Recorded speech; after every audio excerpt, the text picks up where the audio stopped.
nguvu sana. Wenyewe ni kama matawi ya juu kuliko tamie. Uchawi wangu na wake tofauti.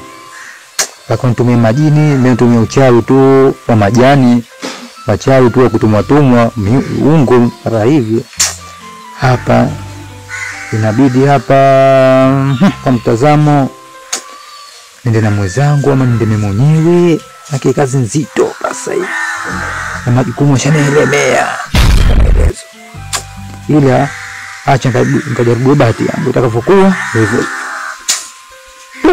Dunia hii wanatuma bosi. Wanatuma tu hawajua sana majukumu ya kazi yako vipi. Wangupangalia kazi ya mtu wenyewe.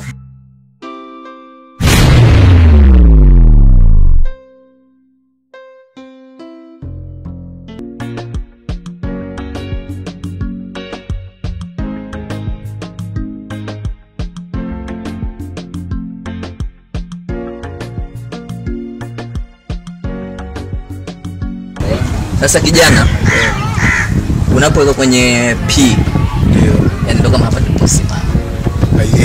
Haiendi.